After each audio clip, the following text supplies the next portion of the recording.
రాష్ట్రంలో తెలంగాణ రాష్ట్రంలో రైతులను మోసం చేసిన సర్కార్ ఏదైనా ఉంది అని అంటే అది కాంగ్రెస్ సర్కార్‌కే దక్కుతుందని చెప్పుకోవచ్చు. ఎందుకు ఈ మాట అన్నా అంటే గతంలో ఏదైతే అసెంబ్లీ ఎన్నికల నేపథ్యంలో కాంగ్రెస్ సర్కార్ రైతులకి ఏమేమి హామీలు ఇచ్చిర్రో ఒక్క హామీ కూడా నెరవేర్చని నేపథ్యం మనకు కనిపిస్తా ఉంది. వీళ్ళు ఏమేమి హామీలు ఇచ్చిర్రు ఎన్నికల ముంగట రైతులకంటే ముందుగా రైతు భరోసా ప్రతి రైతుకి ఎకరాకి 15,000 ఇస్తామని చెప్పినారు. ఇప్పటికి కూడా ఎక్కడ కూడా అమలు చేయని నేపథ్యమే కనిపిస్తూ ఉంది. దాంతోపాటు బోనస్ ఇప్పుడు ఒడ్ల కల్లాల్లో ఏదైతే ఐకేపీ సెంటర్‌లో ఒడ్లు కొనుగోలు టైం దగ్గరకొచ్చింది. మరి కోతలు కూడా అయిపోయే నేపథ్యం కనిపిస్తూ ఉంది. మరి ఇప్పటివరకు కూడా 500 బోనస్‌కి ఎలాంటి స్పందన లేదు ప్రభుత్వం నుంచి. 500 బోనస్ అడిగితే మొన్న రీసెంట్‌గా రేవంత్ రెడ్డి గారు ఏం చెప్తున్నారు, ఇప్పుడు కాదు వచ్చే కోతలప్పుడు ఇస్తాం మేము అని చెప్పి హామీ ఇచ్చిర్రు. దాంతోపాటు ఇంకా ఏం చెప్తున్నారు, 2,00,000 రుణమాఫీ గురించి మాట్లాడితే ఈ 2,00,000 రుణమాఫీ రోజు ఒక పాఠంగానే మారుతా ఉంది. ఎప్పుడు చెప్పినది ఈ 2,00,000 రుణమాఫీ? డిసెంబర్ మేము అధికారంలోకి రాగానే 9 తారీఖు నాడే మేము రుణమాఫీ చేస్తామని చెప్పి హామీ ఇచ్చినారు. డిసెంబర్ వాయ్, జనవరి వాయ్, మార్చి వాయ్, ఏప్రిల్ వాయ్, అంటే క్యాలెండర్ పైన తేదీలు మారుతూ ఉన్నాయి తప్ప ఇప్పటి వరకు కూడా రుణమాఫీ సంగతి ఎక్కడికి కూడా తేలడం లేదు. సో ప్రభుత్వ పరిపాలన మేము మెరుగైన పాలన తెచ్చినాము, మా పాలన ఏ రాష్ట్రంలో కాదు ఏ దేశంలో కూడా చేయలేనటువంటి మెరుగైన పాలన తీసుకొచ్చి 100 రోజుల్లో 6 గ్యారెంటీలు మేము అమలు చేసినామని చెప్పి గొప్పగా డబ్బాలు కొట్టుకుంటా ఉంది ఈ ప్రభుత్వం. కానీ ఇవాళ రాష్ట్రంలో రైతులని మోసం చేసే నేపథ్యం కనిపిస్తూ ఉంది. ఎక్కడ కూడా ఎన్నికల టైంలో అసెంబ్లీ ఎన్నికల్లో విరిచిన హామీలు ఎక్కడ కూడా నెరవేర్చకుండా ఇవాళ రైతులను మేము ఆదుకున్నాం, రైతులను ఆదుకున్న ప్రభుత్వమే మాది అని చెప్తా ఉన్నారు. మరి గత ప్రభుత్వంలో బీఆర్ఎస్ ఉన్నప్పుడు ఎకరాకి 10,000 ఇచ్చి రైతు బంధు ఇచ్చి ఆదుకున్నది ఎవరు? బీఆర్ఎస్ ప్రభుత్వం. మరి ఇప్పుడు మీరిచ్చే రైతు భరోసా వాయే, రైతు బంధు కూడా దిక్కు లేకపోయే, ఆ రైతు బంధు ఎకరాకి 2 ఎకరాలకే పరిమితమాయే. మరి గత పాలకులను చూసి నేర్చుకుంటారా, లేకపోతే మీ పాలన బ్రహ్మాండం అని చెప్పుకొని సెల్ఫ్ డబ్బాలు కొట్టుకుంటారా అర్థం కాదు. కానీ మేము పాలన చేసినామని గొప్పలు చెప్పుకోవడంలో ముందున్నారని బ్రహ్మాండంగా చెప్పుకుంటారు ఈ కాంగ్రెస్ సర్కార్. నిజంగా ఇలా రాష్ట్రంలో 24 గంటల కరెంట్ ఇచ్చిందా ఈ కాంగ్రెస్ సర్కార్? అదేవిధంగా వీళ్ళు ఇచ్చే రైతు భరోసా కాకుండా రైతు బంధు ప్రతి రైతుకు ఇవాళ అందిందా అనేది ఒక్కసారి మీరు కూడా కామెంట్ రూపంలో మాకు తెలియజేయండి. నిజంగా ఇబ్బంది పడతా ఉన్న నేపథ్యం కనిపిస్తూ ఉంది. రైతులని ఆవేదన వ్యక్తం చేస్తూ ఉన్నారు. ఏదైతే మీరు ఇచ్చే పథకాల వారికి అందక రైతు భరోసా కావచ్చు, 2,00,000 రుణమాఫీ కావచ్చు, లేకపోతే 500 బోనస్ కావచ్చు, 24 గంటల కరెంటు కావచ్చు, లేకపోతే కెనాల్ నుంచి వచ్చినటువంటి వాటర్ రాకుండా ఇవాళ రాష్ట్రంలో రైతాంగం మొత్తం ఆగమవుతూ ఉంటే మాది మెరుగైన పాలన, మేము మెరుగైన పాలన చేసినామని చెప్పి గప్పాలు చెప్పుకుంటా ఉంది ఈ ప్రభుత్వం.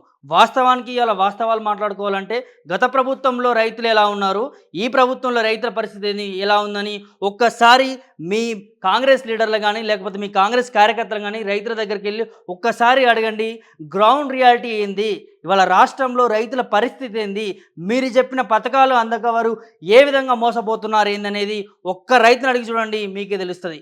ఇవాళ ఎక్కడో కాదు మీ నియోజకవర్గం వెళ్ళండి, మీ ఏదైతే ముఖ్యమంత్రి రేవంత్ రెడ్డి గారు మీ నియోజకవర్గం వెళ్ళి మీ పాలమూరు ఉమ్మడి జిల్లాకి వెళ్ళి అడిగి చూడండి. ఇవాళ మీరు నిన్న ఏదైతే మీటింగ్లో చెప్తా ఉన్నారు కదా, మీ పాలమూరు బిడ్డ ముఖ్యమంత్రి అయ్యిండు, అంచెలంచెలుగా ఎదిగిండు, మీకు గర్వకారణం అని చెప్తా ఉన్నారు. మరి గర్వకారణం మీరు ముఖ్యమంత్రి అవ్వడం కాదు, మీరు మెరుగైన పాలన చేసి మీ రైతులకి మీ పాలమూరు బిడ్డలకి మీరు న్యాయం చేసినప్పుడే మెరుగైన పాలన తీసుకొచ్చినట్టు అవుతుంది. కానీ మీరు ఏదో గొప్పలు చెప్పుకొని నేను అంచెలంచెలుగా ఎదిగిన నా కార్యకర్త నుంచి ఎదిగిన నేను కష్టపడ్డ కాంగ్రెస్ పార్టీ కష్టపడితే గుర్తింపు లభించిందని చెప్పి గప్పాలు చెప్పుకున్నాడు కాదు, గొప్పలు చెప్పుకున్నాడు కాదు.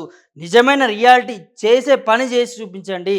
చెప్పే మాట ఒకటి ఉంది, చేసే పని ఒకటి ఉంది. ఇవాళ మీరు రైతు బంధు వేసినామని అన్నారు. రైతు బంధు ఎవరికి వేసినారు?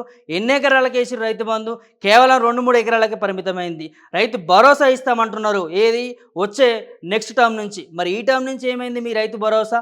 మరి ఈ టర్మ్ నుంచి ఏమైంది మీ 2,00,000 రుణమాఫీ? మరి ఈ టర్మ్ నుంచి ఏమైంది మీ 500 బోనస్?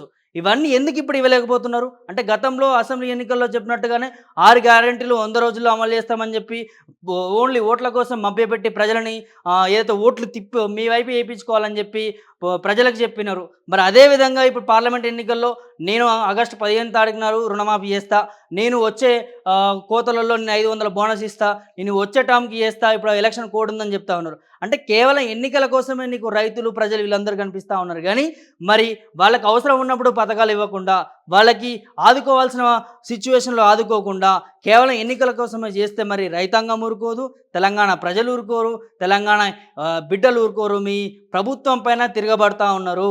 ఏదైతే మీరు రైతులకు అమలు చేసిన పథకాలు అమలు చేయకుండా ఇవాళ రైతులను మోసం చేసిన నేపథ్యం మనకు కనిపిస్తూ ఉంది. రైతులను మోసం చేస్తే మంచిది కాదు. నిజంగా ఇవాళ ఈ పరిపాలన చూస్తూ ఉంటే 3 నెలలు 4 నెలల పరిపాలన చూస్తూ ఉంటే మన రాష్ట్రంలో కాదు దేశంలో ఎక్కడా లేని విధంగా అంటే ఈ రైతులను మోసం చేసిన చరిత్ర, ఆ రికార్డులు ఎవరికైతే ఉన్నాయని అనుకుంటే కేవలం కాంగ్రెస్ పార్టీకే ఉందని చెప్పుకోవచ్చు. మన కర్ణాటకలో కూడా చూసినాం. రైతుల పట్ల ఏ విధంగా వ్యవహరించింది ఈ కాంగ్రెస్ సర్కార్. ఇవాళ తెలంగాణ రాష్ట్రంలో కూడా చూస్తున్నాం. అంటే అంచెలంచెలుగా అన్ని రాష్ట్రాలలో మేము అధికారంలోకి వస్తే రైతులకు ఇది చేస్తాం, అది చేస్తాం అని చెప్పి కేవలం ఎన్నికల స్టంట్ల కోసమే రైతాంగాన్ని వాడుకుంటున్నారు తప్ప మరి రైతులకు చేసే నేపథ్యం కానీ రైతులకు ఈ మంచి పని చేద్దామని కూడా ఎక్కడ కనిపిస్తుంది. ఇవాళ రైతులు అడుగుతూ ఉన్నారు. 500 బోనస్ ఎక్కడని అడుగుతా ఉన్నారు. 2 లక్షల రుణమాఫీ ఎక్కడని అడుగుతా ఉన్నారు. మరి ఇవన్నీ ఇప్పుడు అమలు చేయకుండా ఆగస్టు 15 అని చెప్తున్నారు. మరి 100 రోజులు కాదు మీకు 3 నెలల టైం వచ్చింది. మరి 3 నెలల టైంలో ఈ రైతు భరోసా ఎందుకు అమలు చేయలేకపోయినారు? ఈ 3 నెలల టైంలో 2 లక్షల రుణమాఫీ ఎందుకు అమలు చేయలేకపోయినారు? అంటే ఇక్కడ క్లియర్‌గా అర్థమవుతా ఉంది మనకి. కేవలం మాట కోసము, కేవలం ఎన్నికల కోసం, కేవలం ఓట్లు దండుకోవడానికి మాత్రమే ఇలా కాంగ్రెస్ సర్కార్ పనిచేస్తూ ఉంది. ప్రజలకు పాలన, ప్రజలకు మెరుగైన పాలన తీసుకొచ్చినట్టు కూడా మనకి ఇక్కడ కనిపించే నేపథ్యం కనిపిస్తూ ఉంది. నిజంగా ఇవాళ రాష్ట్రంలో పార్లమెంట్ ఎన్నికలు రాబోతూ ఉన్నాయి.